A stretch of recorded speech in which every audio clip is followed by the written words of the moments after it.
Welcome to episode 19 of InvestHer podcast. In this week's episode, you're going to hear from Kara Goldin, founder and CEO of Hint, and you're going to learn all about how she set up her company, how she raised a lot of money on her journey and became undaunted during the whole process, and what you can do to become undaunted when growing and building your business. Enjoy! InvestHer podcast is for you, the female founder who has a product, a service, or a message that you believe in and need to get funded. Or for you, the investor, who wants to learn more about the huge untapped investment opportunity that gives you a higher return, women entrepreneurs. My name is Anne Ravanona. I'm an entrepreneur, TEDx speaker, and women's advocate, and I'm passionate about helping women entrepreneurs get funded. In each episode, we'll take a behind-the-scenes look into real-world funding tactics and strategies to help you get the funding you need faster. Let's put the fun into funding. Thanks for spending some time with me today. Now let's get started.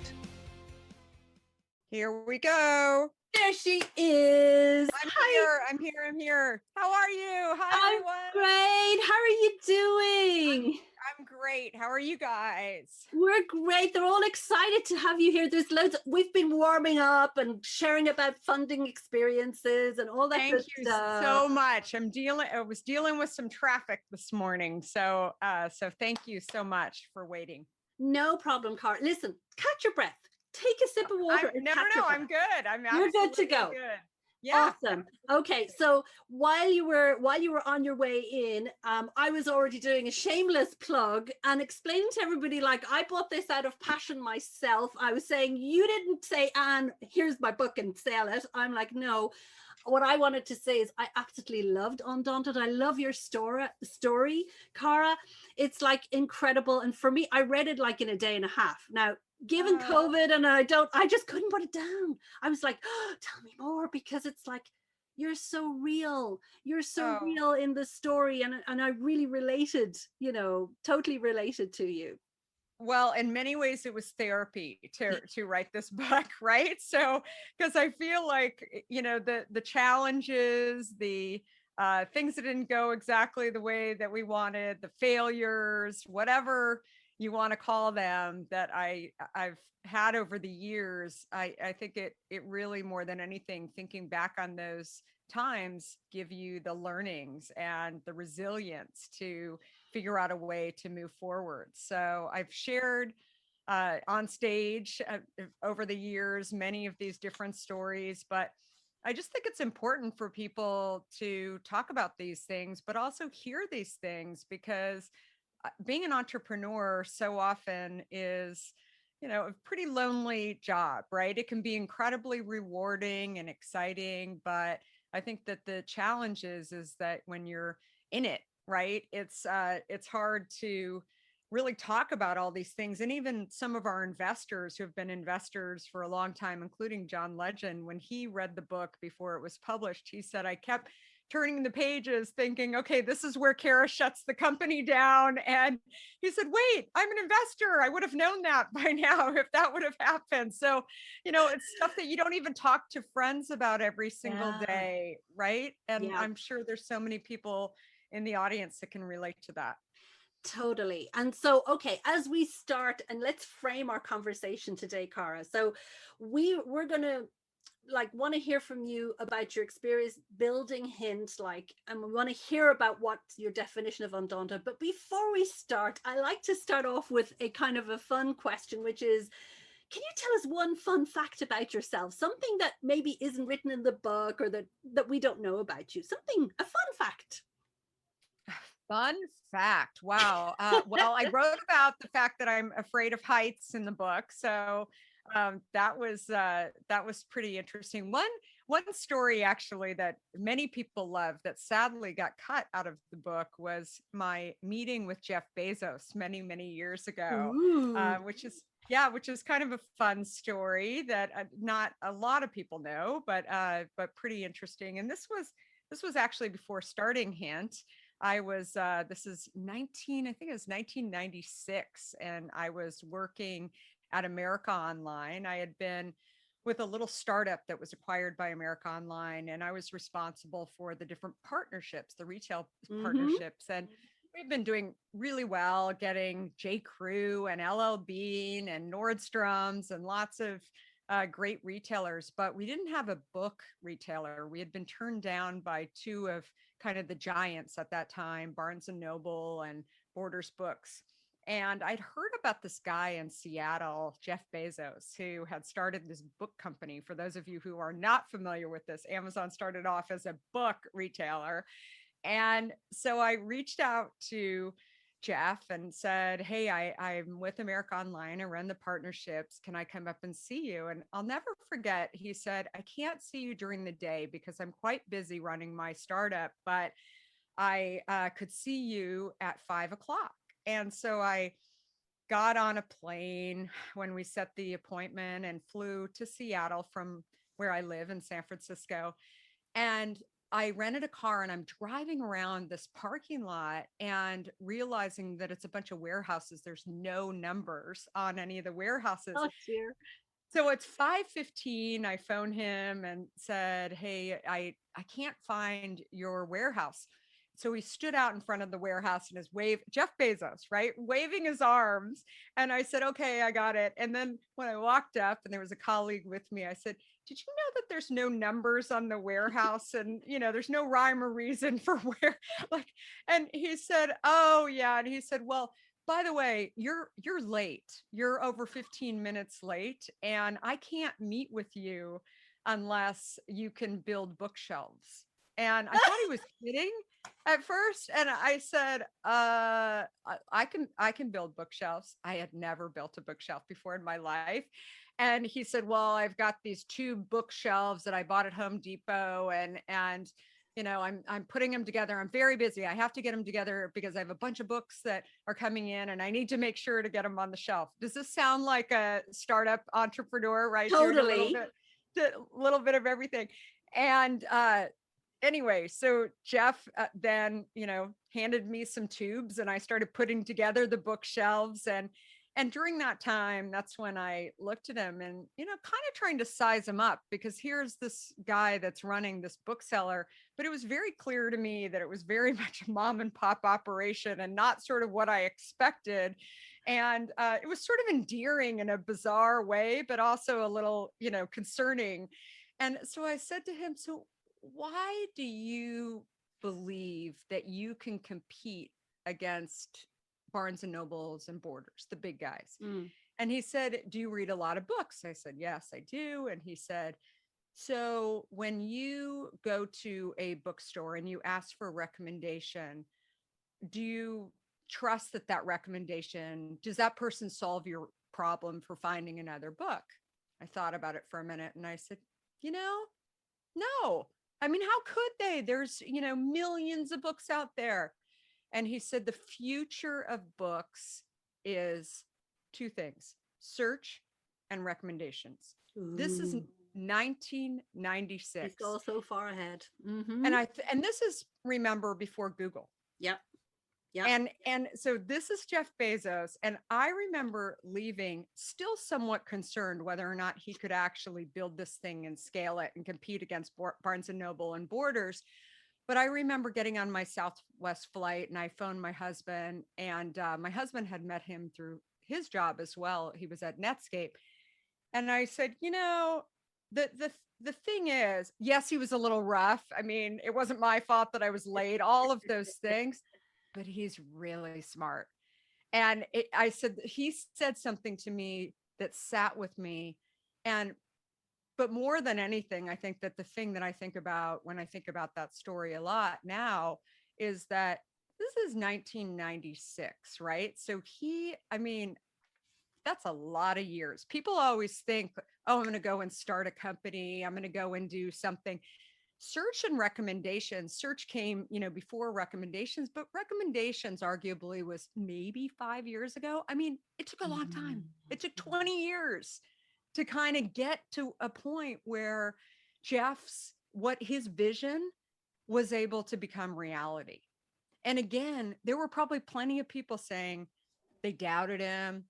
They thought he was crazy, all of those things. But I think about that story, and I argued with my editor over that story. I said, you've got to keep that story in the book. It's like one of the Well, best yeah, stories, yeah. right? So anyway, that's book Well, 2. we've got it here now, and We've that's got it super here, right? cool. So I love it, and I really like the way you say that.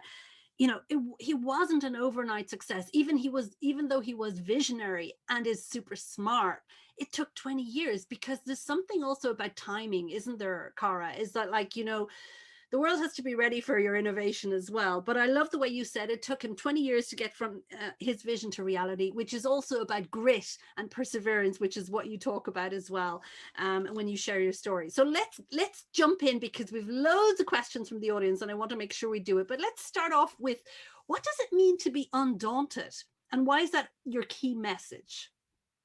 I think being undaunted is, I think it starts with curiosity, but it Mm-hmm. also starts with trying, and the ability to go out and take on your fears so often. Look, especially the older we get and the more experienced we get, we think that we're not going to be afraid of anything anymore. Right? When we're young, we have fears. We have fears of taking on a new sport or going to school for the first time. Maybe you have a little bit of jitters when you're, I don't know, going to a new job. But when you think about it, we try and avoid fear Mm-hmm. mostly versus actually putting ourselves into a somewhat fearful situation, because we think we're too old for this. We're too experienced for this. And I think being undaunted means putting yourself on a daily basis into a situation where you are going to learn. And I think that the hardest thing is figuring out what you're curious about. And for me, starting Hint, I had been in tech, considered an executive in tech, one of the youngest executives at America Online, one of the few females too. When I had this idea for Hint, my company, people looked at me like, wait, why would you do that? I mean, you are now at the top of the mountain. I mean, why should you go down? And I mention this because I think I wanted to continue learning. I couldn't put that into words at the time. I knew I wanted to do something else. I probably said I was bored, or whatever you say when you're thinking about, I've got an itch to go and do something else. But it has to be purposeful. You have to live undaunted. Otherwise, you won't continue to learn. And, I'd say in terms of resilience, the, one of the things that I talk about in the book is that the more of these challenging times and scary times, failures that you have, those end up making you stronger, right? I mean, those are the people that you think about. Okay, who am I gonna get to help me go do something that is a little bit out there or crazy, right? I'm always on somebody's short list because I've done so many crazy things that they're like, oh, let me call her and see if she'll have any ideas on how to do that. And again, I think that is living undaunted. I love it. And it's interesting because Susan, she's in the ed tech sector in the States. Oh, by the way, we have people who are here from all over the world, Cara. I wanted to say this is so exciting. So we have people from France, America, Ireland, Israel, Argentina, Sweden, Spain. And Susan had a particular question. So she said, being undaunted and being confident are two different characteristics. Can you marry them? Can you put them together, undaunted and confident? Yeah, I think confidence is a perception, right? So Mm-hmm. often, because the more entrepreneurs that I've spoken with actually do have fears when they're going into something new. Yeah. And again, I think that I like to use the word resilient. I wouldn't say that I'm confident. And yet I think that Mm. maybe I have a persona. I've definitely in my talks, especially the Q&A at the end, people will say, oh, you're confident. I'm not confident. And instead, I don't know if I'm confident. I'm very resilient. And I'm resilient because I've been through a lot of challenging times. There's probably Mm. people who have been through different types of challenging times, but those really are the people that are able to not just sit in the confidence lane or train or however you want to view it. Instead, they're the people that are thinking, what's the worst that can happen? What can I do?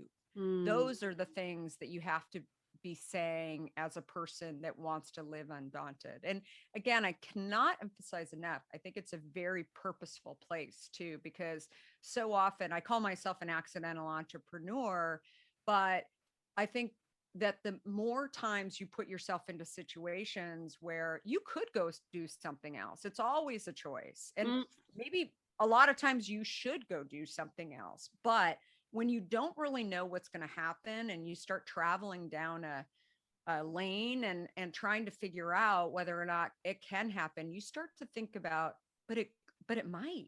I mean, that's what's so fun and crazy, that the unexpected, the doubts that are going through your head, the doubters that are out there.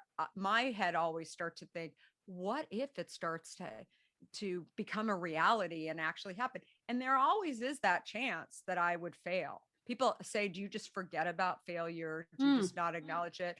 No, not at all. I always am hedging, saying there's a chance that I fail, but I don't choose to focus on that, because if I'm focusing on failure, why am I even getting started? I love it. That's something that Tony Robbins, the fantastic motivational speaker, says. It's like, what you focus on is what you get. So if you focus on fear, that's what you get. And if you focus on what if, why not me, that's what you get. And I really like the way you framed your answer to this question about saying confidence is a perception. It's so true, because people will perceive confident behavior in the way you say or do things. They just perceive those things to be confidence, when maybe they're not. Maybe it's just like saying, well, I'm curious, why not? Why the hell not? Why not me? Why won't it work? And I'm not going to focus on what ifs, if negative. I'm going to focus on the positive. Absolutely. And I also will say too, that when you think about people who maybe you perceive as being very confident, often those people are people that have accomplished things. And I'll bet when they're setting out to accomplish those things and you hear their story, which I love hearing all of these stories, they didn't start out thinking that it was 100% going to work. They thought that there were some risks. Maybe they started in one direction and they had to pay close attention and go to another direction because they were very aware of something going on. But again, I think that they are willing to take those chances. And that is really the key thing. And frankly, what separates the entrepreneurs from the people that never try is not trying. Exactly. And so tell us more about being a fearless risk taker, because you mentioned this a lot in Undaunted, like that you had to overcome a lot of your own doubts. That's what you're saying. So what's an example of a doubt or a doubter that you had to overcome, that you just brushed yourself aside? Okay, I'm not going to listen to that voice. Give us an example of that. You know, it's interesting because I was just thinking about this yesterday. I need to do like a visual, how I map it out in some sort of cartoon or something, how I really visualize it. Because for me, it was really, there's always going to be that voice in your head that's saying, well, maybe you shouldn't do this. I had been, when I launched Hint, I had 4 kids under the age of 6. I was not the profile of someone who would be successful. And in addition, I didn't have experience in the beverage industry. I had been a tech executive, but again, my curiosity, and I really credit being in the tech industry for many years as a place where I learned that the tech world is really about building the puzzle, right? And continuing to build the puzzle. There are upgrades and 2.0 versions, and it's unlike almost every other industry. So again, having grown up in that industry in many ways, and then jumping into the beverage industry, I had heard so often from people that, you know, in order to be successful, I needed to have experience and I needed to do things a certain way. And when I would try and actually talk to some of these very experienced people in order to figure out how to do things a certain way, they wouldn't talk to me because, not that I wasn't a nice person, I guess, but because I didn't have the experience. Why should they waste their time? And so instead, what I realized is that taking these skills from the tech industry and just thinking, I'm going to go and try, it's going to be challenging. It may take me longer, all of these things, but if I don't try, then it won't get out of my head. And, I think I definitely had the doubts. I mean, there's so many examples, everything from getting the product on the shelf to actually, when you're trying to do that, then you don't even know whether it's going to happen. I mean, one of the stories that I share in the book is actually getting our first product on the shelf at a market that had just come into San Francisco called Whole Foods. And Whole Foods, beautiful market, all organic and natural. And I mean, like no other market, especially when it came into the Bay Area. And so on the morning that I was having my planned C-section for my fourth child, I wasn't, and I was not supposed to be at the hospital until 4:00 in the afternoon. And so my husband said, what do you want to do this morning? And thinking I'd say, let's go to brunch, let's go on a nice walk. I said, can we go to Whole Foods to try and get the product on the shelf at Whole Foods so that I can get some of the cases out of my garage? And he said, not exactly what I thought you were going to say, or what I thought was, a very calming morning before you're going to have our fourth child. But okay, so he was kind enough to get the dolly and help me bring in the 10 cases into Whole Foods. I didn't even have a commitment from Whole Foods that they would put it on the shelf, but I thought it'd be really fun if they did. So I had this idea that maybe they would. Maybe they wouldn't too. Maybe the guy wouldn't be there, right? I doubted. I was like, I don't know, but I wasn't going to tell my husband that I doubted because he'd think that this was a waste of time. So instead I said, oh, I had met this guy before. I'm sure he's going to do it. So I get to Whole Foods. My husband's wheeling in the cases of hint. And I said, hi, do you remember me? I had talked to him a couple of months previously and ask him lots of questions about how do I get a product on the shelf of Whole Foods. And he said, the first thing out of his mouth, he said, you are really pregnant. And I said, I am. Yep. And he said, are you going to deliver the baby in the store? And I said, gosh, I hope not. I'm actually having a planned C-section at 2:00 this afternoon. And he said, a planned C-section. So what's the difference between a planned C-section and an emergency C-section? And I said, you're talking to the right girl. I've had both, so I can talk to you about that. Here we are to sell beverages into Whole Foods. And I'm talking to this guy about how babies are delivered. And so my husband backed up into the fruit and vegetable aisle and horrified, thinking, oh my gosh, she's going to go there. So I started to talk to this nice gentleman about emergency C-section versus planned C-section. 15 minutes later, my husband finally came back. I wasn't sure if he left the store or where he was. And he said, thank you so much for sharing that story with me. And he said, best of luck to you this afternoon. That's incredible. And I said, so by the way, can you put the product on the shelf? Because it'd be so great to actually go and deliver my son and know that the product was on the shelf. He said, I'll try. I have no idea whether or not I'm going to be able to do that. So I thought, that's the best I can do. I've tried. Who knows? Whether or not he'll do it or not, I'll worry about it in a few days. And he phoned us in the hospital the next day. Justin was born, and he was terrific. And the first thing out of the gentleman at Whole Foods' mouth was, he said, you need to come and deliver some more cases because the 10 cases are gone. And I said, who took them? I hadn't thought about, I just wanted them on the shelf. I hadn't thought about somebody would actually buy them overnight. And so we, of course, checked out of the hospital and we said, we've got to go. I know we've got 3 days here for insurance, we'll pay for that, but I need to leave because my cases are selling at Whole Foods. And true story. And so the moral of the story is, you never know how and what somebody will ask you in the store. Always be educating. I think that just the fact that I was able to not be sitting there trying to sell this gentleman on cases of hint, he asked me a question, and if I knew something about it. And so I just started talking to him about it. And maybe I was kind of endearing to him and we built some kind of connection. Who knows? I'll never really know. But that's how we got our start.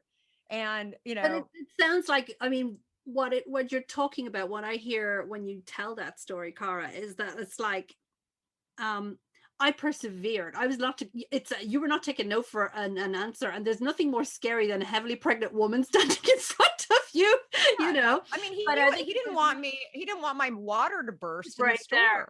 Yeah. Right. So, I mean, absolutely. But I really love the story about, like, perseverance, and kind of like you were like so single-minded about it, saying, I really want to see our cases of hint in Whole Foods. And it's like, just stick to the plan. So kind of now segueing into the funding space, it's Amaka, one of our members of InvestHer community. She asked a question. This is linking back to confidence again. At what point did you feel confident enough in your company's journey to go out and start raising funds? It's a great question. So I really was very clear that I knew nothing about what I was doing in the early days. I mean, there were so many challenges. Every time I felt like I was accomplishing something with the small number of stores that we were in the Bay Area, then another request would come on. Like the Whole Foods would say, well, we can't have you delivering cases into our stores.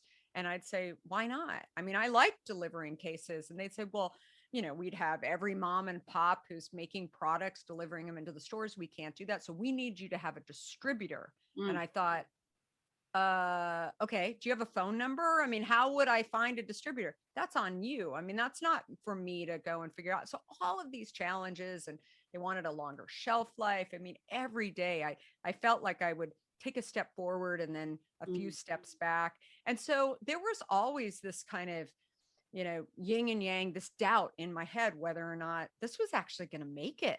I mean, I really did not know. And I certainly didn't want to take on investment, not really knowing for sure whether or not it was going to make it.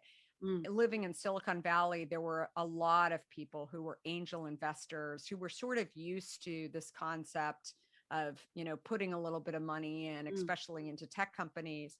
But it was, again, I wanted to still walk down the street and have dinner with some of these people and not have them say, hey, how's that beverage company going? And what's the technology behind all of these things? I was like, so we didn't take any money. We self-financed the company for the first 2 years. And, we were at that point over $1 million, and still not 1,000% positive whether or not it was going to fly or not.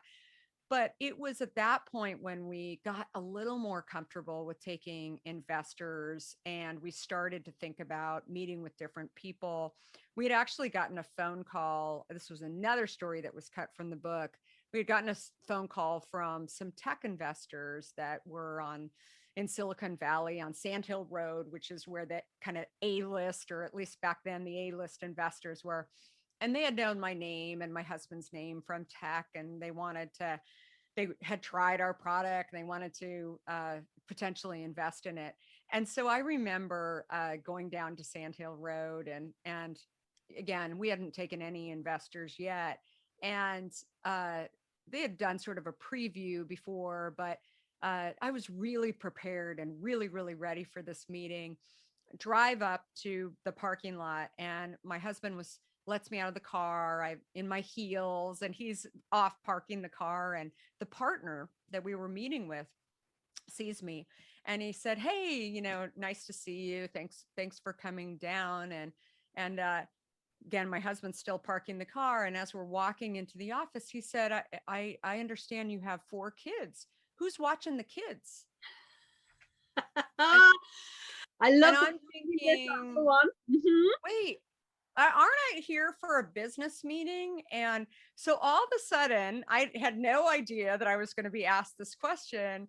I very, very quickly said, and he said, "Are you okay?" And I said, "Oh yeah, yeah, yeah. I'm totally fine. I just remember." So there's this new thing called babysitters, and they watch your children.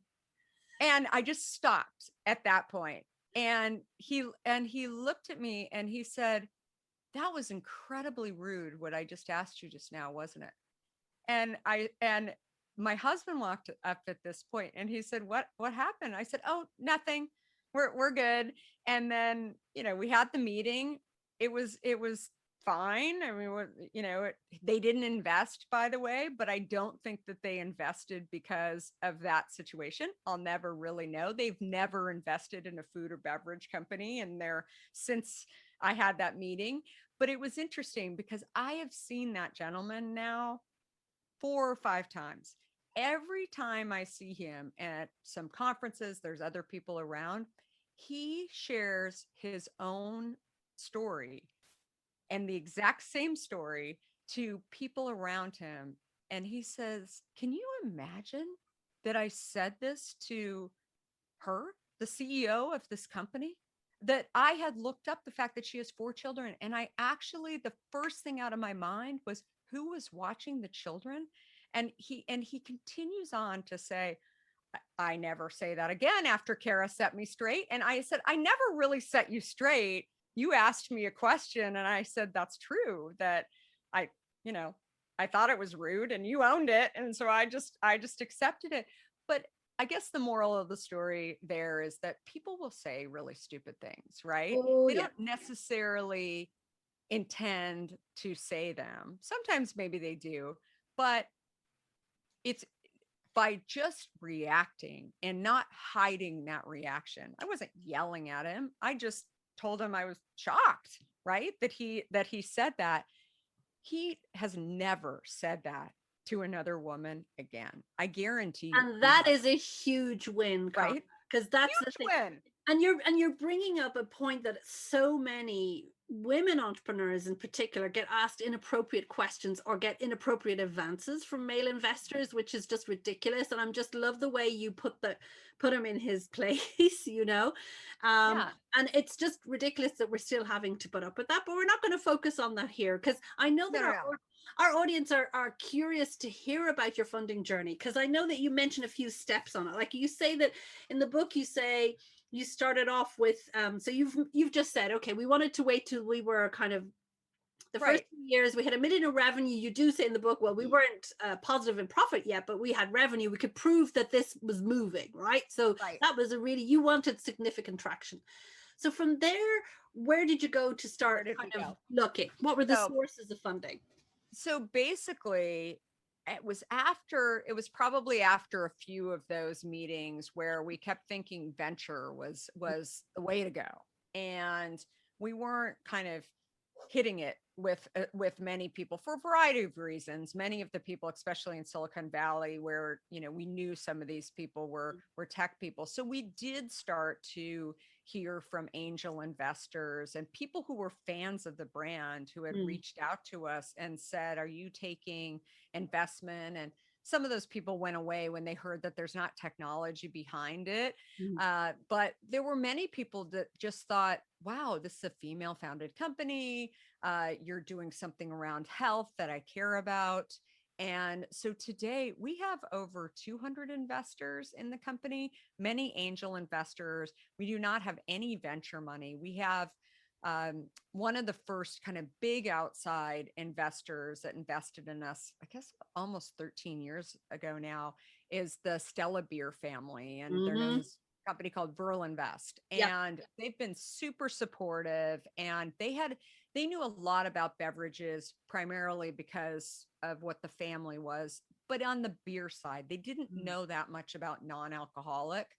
And they also wanted to invest in a US company. They had invested in vitamin water and had seen sort of where vitamin water had been sold to Coca-Cola for $4.2 billion. And so they thought this was the next trend. So they also came in about 13 years ago. But again, I think when I think about the way that we built this company, it was from an investment perspective, it was primarily because the venture community just didn't know what to do with us. They feared the big guys. They thought, oh, even if you get traction, then Coke or Pepsi is going to squash you and they're going to compete against you. By the way, Coca-Cola has rolled out a competitive product to Hint 9 times. And every time they do, we actually gain space because there's nothing wrong with having a little bit of competition in any category.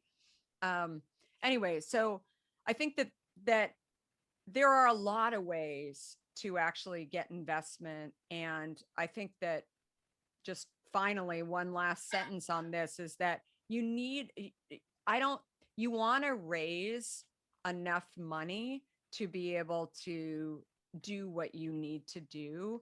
And I think I would also add to it that one of the chapters I talk about in the book is the 2008-2009 financial crisis. And certainly over the last year, we've also seen, a really challenging time. And I think it really just depends on your category. But the first thing that we did when we knew that when we knew that COVID was hitting us in the last year was we didn't want to go back to some of the challenging times that we felt in 2008, 2009. So we wanted to have 2 years worth of money in the bank.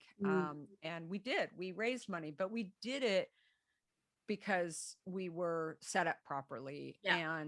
So that stuff is always important. So I wouldn't raise too much money because we've continued to raise money in small tranches over the years, primarily because we've chosen to do it our way. And we didn't want kind of heavy commitments from, venture or private equity that tells us how to run the business. And I'm happy we have, because we've been able to, scale back when we've needed to, when maybe there's, challenges with suppliers or retailers, or we want to do things a little bit differently around how we actually sell, including over 50% of our business is direct to consumer, which is not normal for the beverage industry. So again, I think that my opinion is raise enough money to be able to get through the challenging times, and maybe a little bit more, because otherwise you're leaving a lot of money on the table in terms of valuation. And I think it's really, really important what you're sharing, because few things there. One, that, like, you mentioned in the book, you put in your personal savings. How many times did you mortgage your house, remortgage, or sell it? And then, you really went full all in, both of you. You was with your husband, but you got your friends and family, your angels. And then I really like what you're saying, because you're saying, even though the venture wolves came calling, they weren't the right fit for us, or they didn't really understand us. And we wanted to keep control over how we did things. It's very important what you're saying, because when you take angel investment, and this is just for the benefit of our audience, you choose your partners. They really are close to you, because it's their personal money that they're putting on the table. With the family office, it's slightly different.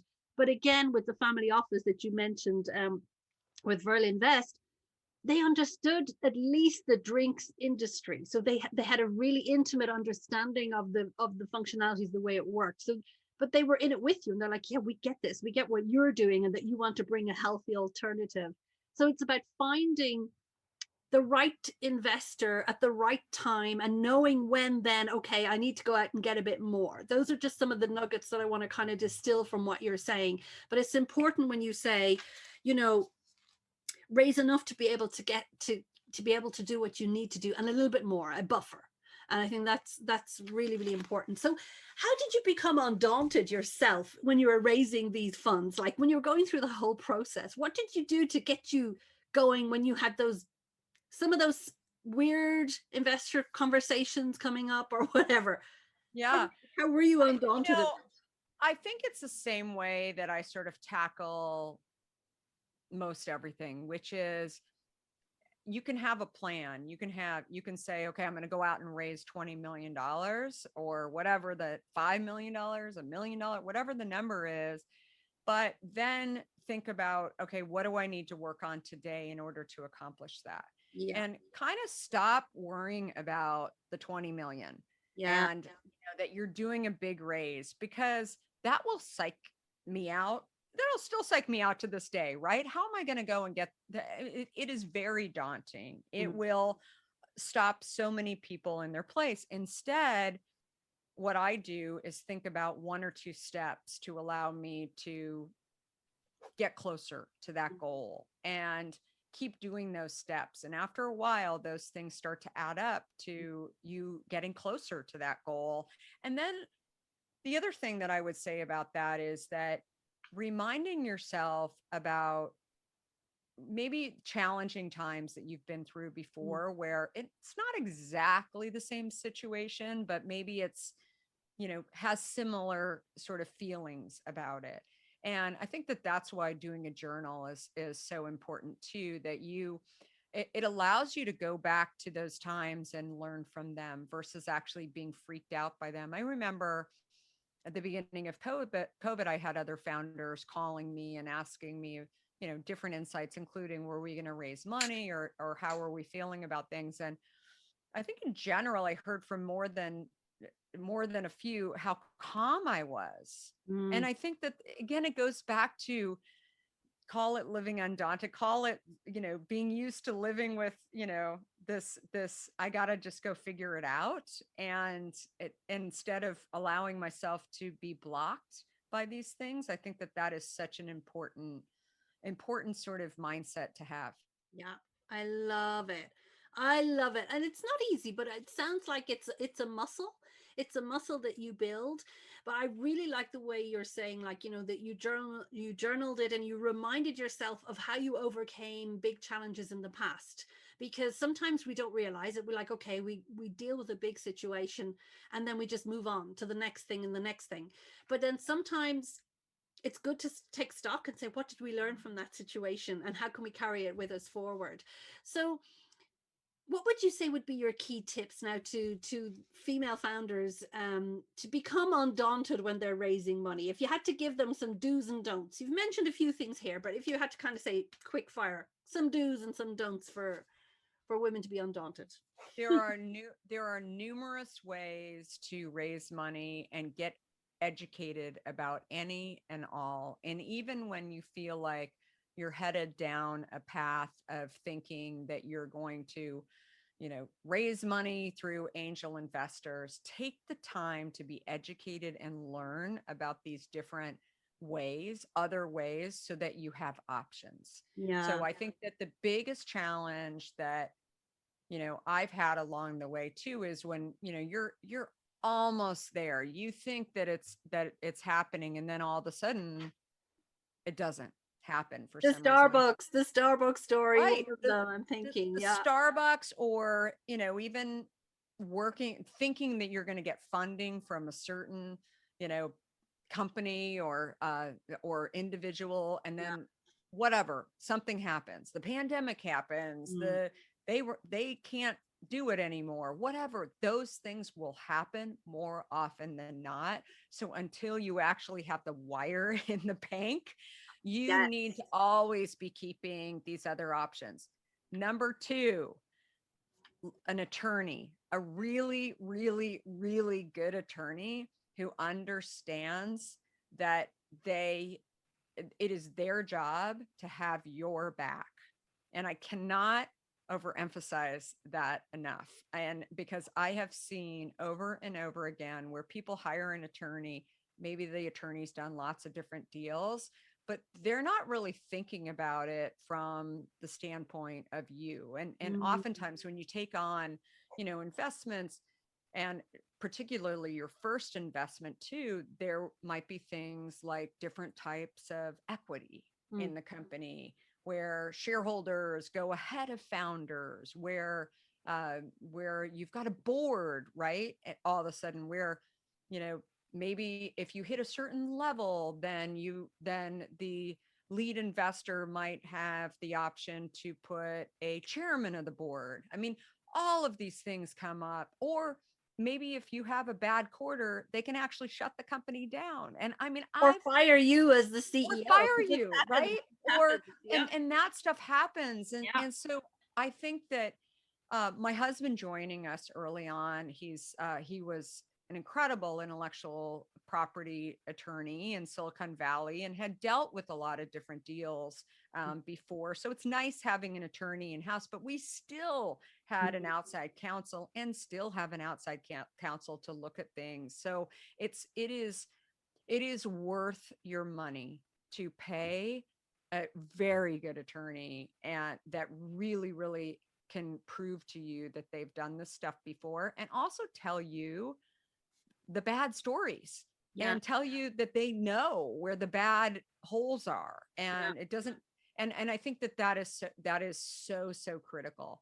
And then finally, just know that, it can be lonely. It's very depressing. I share with, every time we've raised money, I've said I hate raising money. To me personally, it's like begging, for money. It's very, I just don't like it at all. But I know that it's a fact of life, right? It's a fact that it's like changing diapers. There's a certain times that you have to do it, right? I love it. Along the way, it's not my favorite thing to do, but it's a time that you need, that there is a time that you need to do it. But instead, I think that, again, being equipped, being educated, understanding and embracing all of this time to go and learn.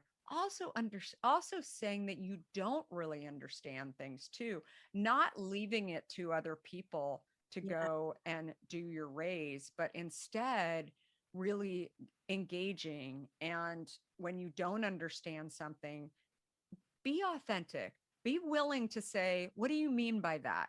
Because I think being curious, just as you are as an entrepreneur, but also being willing and to ask the questions and being vulnerable, I think that's so critical. And so often, women are afraid to do that. Maybe they're the only woman standing in the room and there's a bunch of guys. I'm not afraid to do that at all. I do it on a daily basis. I go out of my way to find something that I don't know and get educated about it. Or the other thing is I have mentors. If I don't understand something, and some of them are men, some of them are women, I'll send a quick email or text and I'll say, hey, do you have a half an hour? I want to talk to you about the situation that came about. What do you think I should be worried about? And I think that's showing that I'm vulnerable, but it's also showing that I'm willing to learn about things and I don't know everything, even though I'm the CEO of a company. And it's super important also, I think, from investor point of view, because they want to be able to work and partner with CEOs who are coachable. Like, they don't want a big ego sitting there who will not take their advice. I mean, that's also a big part of why they want to be part of a journey as an angel investor, is because they want to be able to give you that smart money, to give you the networks, the advice, the contacts, etc. I agree, but I think that that's another really key thing to having a great legal agreement, because I've talked to entrepreneurs in the past, and maybe you've been through this as well, where, we've got 300 investors. I've had entrepreneurs say, oh my gosh, isn't it a nightmare? And the thing is understanding what their rights are, because we've had people say, oh, you're having a board meeting. May I come? May I come to your board meeting? No, you can't. Right. And understanding that stuff. Right. And understanding what are what are the pieces that you really need to know. And sometimes angel investors, they just think it'd be a lot of fun. They've never been in a board meeting. And so they're not necessarily as sophisticated. Sometimes they are, but sometimes they're not. So I think it's really, really key for you to, definitely if they have introductions, but I've had times too where I've had investors say to me, would you mind talking to, my 26-year-old son who has no idea what they want to do with their life? That is 1 hour of my time. Yeah. And I'll do that every once in a while. Yeah. But if I sat there and did it all day, I couldn't get any work done. Right.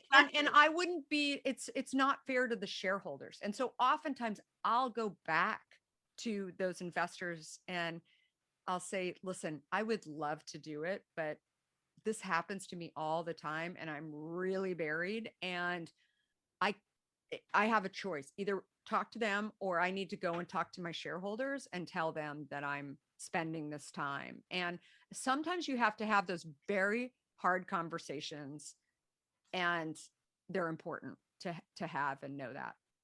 And I'm given the whole context, and we're kind of close to wrapping up now. So what needs to change, would you say, in the whole funding ecosystem, Kara, so that more women entrepreneurs can become undaunted when they're looking for funding? What needs to change in the environment? Well, I think more people, more women need to get out there and understand what the options are. I mean, when I hear, for example, there's a big conversation around private equity and venture, and that there aren't as many, females in those industries and they're not being funded, that often stops people from actually going and talking to those companies. Fine. But also know that there are a lot of other options. There are angels, there is debt, there is still, credit cards. If you really believe, there are other ways to do it. And I think that you just have to know, what the options are, and know that, because it is daunting. When I, read an article about the numbers of companies that are getting funded by venture and by, private equity, that are, female founded or other types of diversity too, it's tiny, and there's no denying it. I'm not arguing. 1%. Yeah, I mean, it's tiny, and I'm not arguing with the numbers. I'm just saying that, you have to figure out, is that going to stop you? Exactly. Because it does. It stops a lot of people. And you may be that one person too that they go and fund. You have to figure out where you're going to spend your time, and also whether or not you want those type of people on your cap table too. Exactly. Because I think that's what a lot of maybe first-time founders who haven't raised any money don't realize, that when you're talking about VC, and that's why I love the way you say you've never taken on VC, because they're a different animal, if you will, or a different type of investor. They are the professional investors who are very hardcore and need to produce very big returns on their funds. And so they're going to be much more demanding on you, and in a very different way to handling those angel investors. And it's important. That's why I love the way you say it's so important to know the menu of options that's out there. And I'm glad you mentioned debt, because I think a lot of women entrepreneurs are afraid of, like, ooh, I don't want to go into debt. But it's okay to have a certain level of debt, of course, without going into crazy debt. But and the one thing I'll say about, there's the options. The one other quick thing that I'll say too is that don't be enamored by, the glossy entrepreneur, the A-list entrepreneur that maybe you would love to get on your cap table. Look at who they've invested in. Yes. Also look at whether or not they have invested in a direct competitor of yours. They may be just fishing and using your time, right? And I think that is so important to remember too, and know that if they have never invested in your industry or any at all, it is very unlikely that they're going to invest in yours. Not to say that you shouldn't meet with them, but no, don't take it personally. Right. And figure out where to spend your time, because if it's a long shot, that whether or not they're going to do it, I think that you should really recognize that. And, again, if you have time to do it, great. But if not, just know that, well, I knew it was a long shot. They've never invested in other companies in this industry, so I just really wanted to go have a meeting with them. Fine. But investors have way more time than you do. Yeah, exactly. And they will say the same thing. And so you figure out where are you going to spend your time. And that is so critical. I love it. So how can we put more fun? We started with the fun fact at the beginning of this conversation, and we're going to kind of close the loop on this. So first of all, how can we put more fun into this whole funding process, Kara?